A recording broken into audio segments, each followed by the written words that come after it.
ayun, ako na kami. So ito na. Buda. Uping Village, mahangin.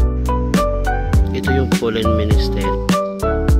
And ito yung nabudol siya. Good morning guys. Dito na kami sa airport. Punta kami ng Hong Kong.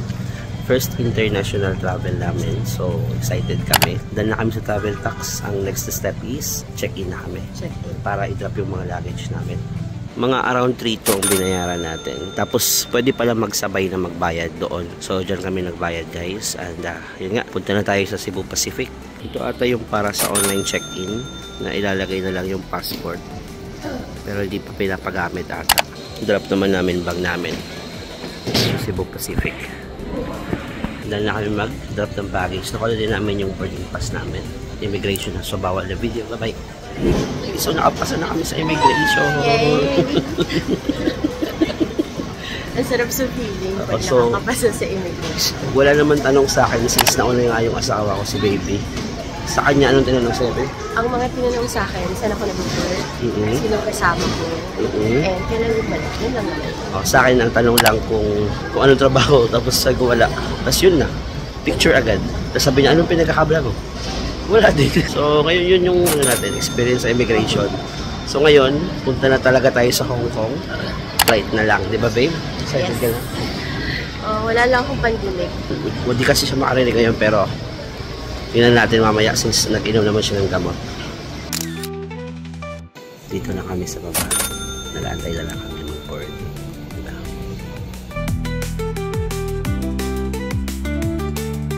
Let's go! Nasa plane na kami. Ang tama naman yung oras niya, diba? On time naman.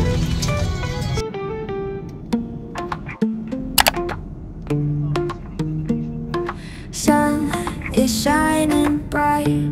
Pack your bags, let's go. Feel the summer. Good morning guys, andito na kami sa airport ng Hong Kong. So natapos din kami sa immigration. Tapos ang ginawa pala namin, after namin papasok sa immigration, dun pa lang kami nag-book ng Klook, ng SIM, pati ng aming octopus card. So ngayon kukunin natin yung octopus card. Pero kukunin muna namin yung baggage, diba?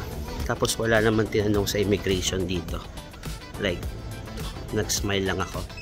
May nilagay lang na sticker. Huwag nyo pala iwala yung boarding pass kasi yun yung kailangan sa pag magbubook kayo papuntang free ferry papuntang Macau. Ang tip na lang pala, kung mag-set kayo ng itinerary, make sure na meron kayong buffer. Kasi for example dito, dumating kami 8. Pero 8:30 na nasa immigration pa din kami. Tapos ang baggage naman, sasabihin naman kung anong carousel yung kukunin yung mga baggage nyo. Sa amin, carousel 8 daw.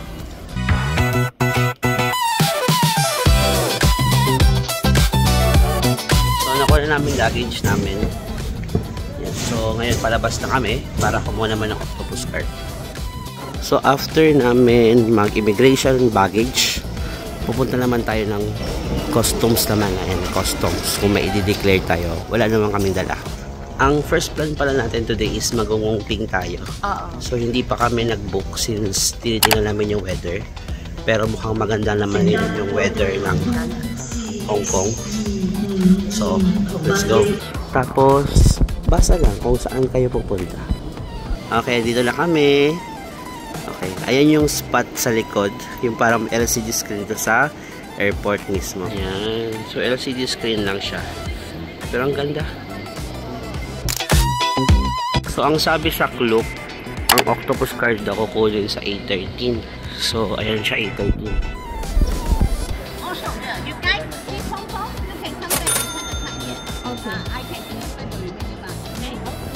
So may octopus card na kami. So ayan, ang laki ng signage na yan. So di ka talaga mawawala. Pero mag-withdraw na tayo. Hanap tayo ng HSBC. So dito kami, dahil mababa palitan daw dito.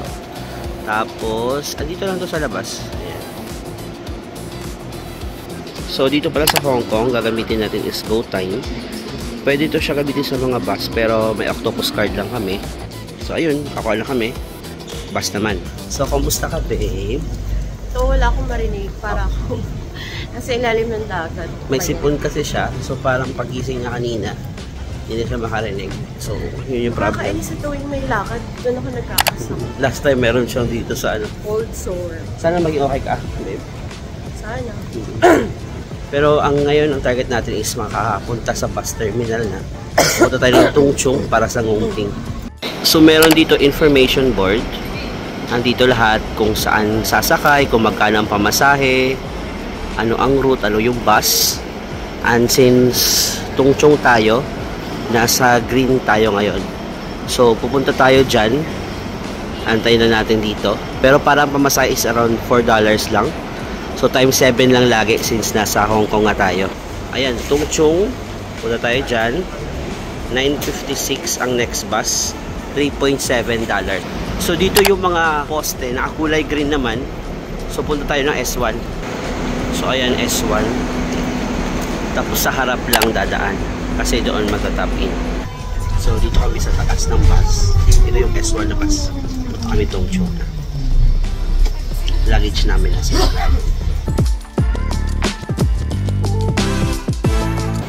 So, ang baba is nasa parang bus station sa baba ng Citygate Outlet. So, ito yung bababaan. Punta tayo ngayon sa Citygate para iwan yung bag. Dito na kami sa Citygate Outlet. Sa baba, kaharap niya yung train station, Tungchung Station. And andito yung bakehouse. So kung may luggage, dapat gumamit ng lift. Lift ang term dito, no? Hindi elevator, lift. Ito maliliit na bagay na lang to, pero nasa taas pala yung signage nila dito na andun yung floor. Hinahanap namin yung locker. Basement 2 and 3 pala. So, nahanap na namin. Iwan namin yung luggage na. With that, Ngongping na kami.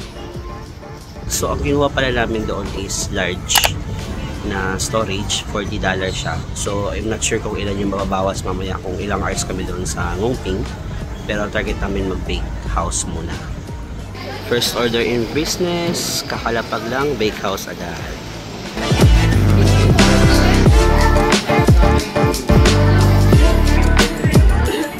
So ito lang binili namin, pang merienda lang talaga. At para matikman lang, no, babe. So ito na ang famous egg tart ng Hong Kong. Try na natin kaagad. Yan siya, guys. Parang croissant yung gilid niya. Tapos leche flan yung gitna. Sarap, di matamis, sakto lang. Ano ang verdict mo, babe, sa bake house? Sarap, masarap yun. Sulit ang sugar. Oo. I mean, first na pagkain namin sa Hong Kong, sobrang sarap. I mean, di naman sobrang sarap, masarap.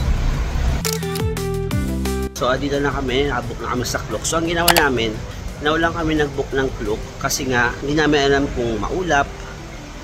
Kasi recently may bagyo dito. So, inaano namin na dapat makasakay kami na walang problema. Crystal cabin, tapos regular. So, since sa Klook nga kami nag-book, walang pila, pero tingnan nyo yung pila doon sa kabila. Crystal Plus cabin pala to. Kaya pala, ayan o, Crystal Plus. So, walang pila. So, ito yung pila ng regular. Daming pila, oh.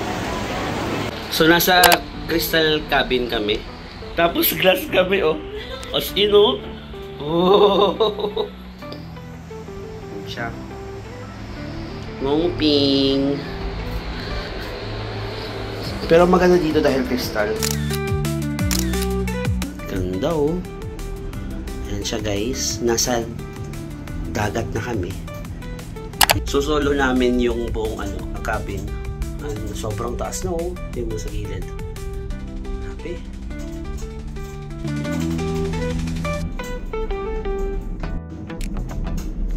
Wow, grabe. Ayun yung tunnel. Kaso hindi kami magbabas eh. Boat kami puntang Macau. Tapos may falls din dito sa gilid. Yan, oh. Medyo mahangin na actually ngayon. Pero ayan. Ang saya actually sumakay dito. Kaibang experience. Natatakot lang si baby, di na gumagano. And ayun yung Buddha. Ayan, pupunta din tayo dyan. Which is lalakarin natin kapag nakababa tayo dito sa Ngongping. Good experience guys, huwag niyo ito i-miss. So, anong verdict mo, babe? Masaya. Masaya. Takot lang talaga ako sa heights. Pero kung actually, na-appreciate ko siya. Tapos Lang mas better na crystal cabin ang ano yun kasi konti ang pila. Kami na solo namin yung cabin. Kami lang. Di pa kami pumila na mahaba. More chances na kayo lang. Doon kayo sa Metro Philippines. So ngayon naman, pupunta na tayo sa village. Mga village na naman yung gusto yung Buddha. Pero doon na din kami magla-lunch ngayon. First lunch sa Hong Kong. Gandang experience yun, try nyo. So dito, magandang spot, magpa-picture ng ngungbing. Ilalagay ko na lang dyan sa screen.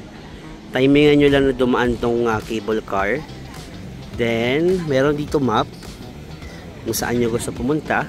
Pero ito para magandang spot din tong mga tamborin ba to? Tamborin ba to? Oo, yeah. Tamborin. So ito yung Ngungbing Village na. So try natin magpa-picture din dito. Ito is for Klook. Pwede ka kasi makakuha dito ng free yung sinisindihan, incense. So, ang kailangan lang gawin, Ready? manifest now.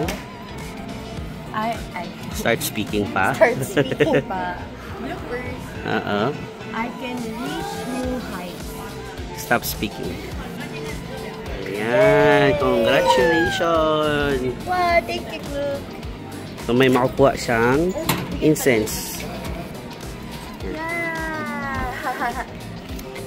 So, naglalakad kami ngayon pa din. And nakakuha nga kami ng incense doon sa Klook. And medyo mainit, pero bearable naman. Di ba, baby? And marami photo spot dito. So, I'm not sure kung ilang hours kami dito, pero tingnan natin. So, ayun nga. Andito na kami sa Ngungbing Village. Mahangin, guys, kung naririnig nyo. Pero ganyan siya. So, may mga statue lang dito. Sobrang dami yan. Medyo mainit lang pero ang lamig ng hangin. Ayan, another statue. Tapos eto siya. Doon tayo galing kanina sa Arco, doon sa area na yun. So ayan siya guys, mainit lang. Pero dito sa taas yung Buddha. So ito naman yung Pollen Monastery. Tapos dito magsisindi ng incense. May malalaking incense dyan, no? So dyan namin sindihan yung sa Klook. Dun magsisindi, babe. Oh, meron sa gilid. Tapos ito yung Pollen Monastery. And may mga rekainan naman din dito. May mga souvenir shop and all. So okay naman ang panahon. So ito, mag-aano kami ng incense na yung nakuha namin sa Klook. Ayan. Tapos doon namin gagamitin mamaya. Dito, magsisindi muna. Mabango, no? Pasok na kami sa Pollen Monastery. So, try natin umakyat dito.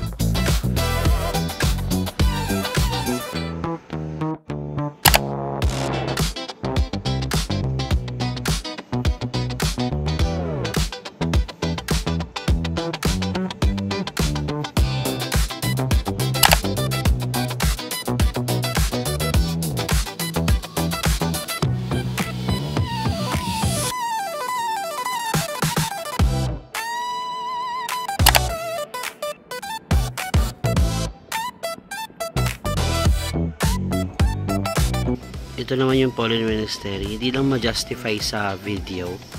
Pero grabe ang structure niya. Ang colorful. Grabe.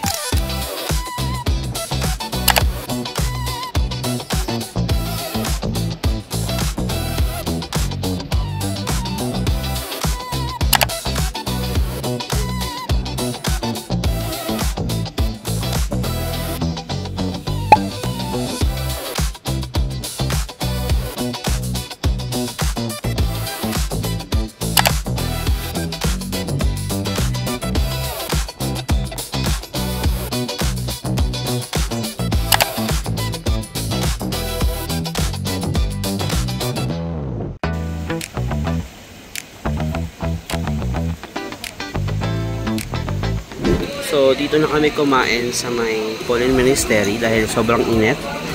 Ang target sana namin is bumalik sa City Gate. Kaso sobrang init na, gutom na kami.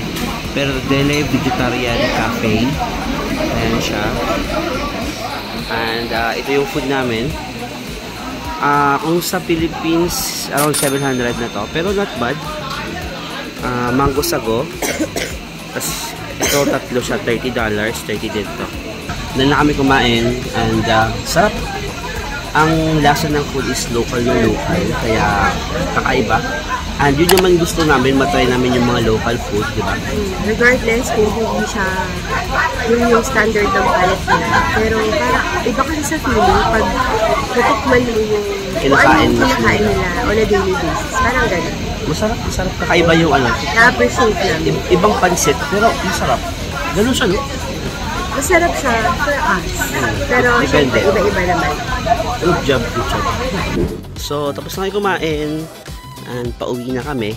And ito yung Buddha dahil hindi ko kanina na-picturean or na-videohan ng maayos. Pero ganito siya. Ayan siya. Ang laki niya. Actually, meron niyang temple sa loob. Pero hindi na kami umakyat kasi sobrang dami ng stairs na aakyatin.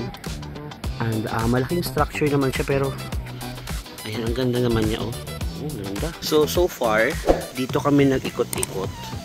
Ito ang ganda dito sa area. Ito yung Thousands Buddha. Tapos dito kami kumain.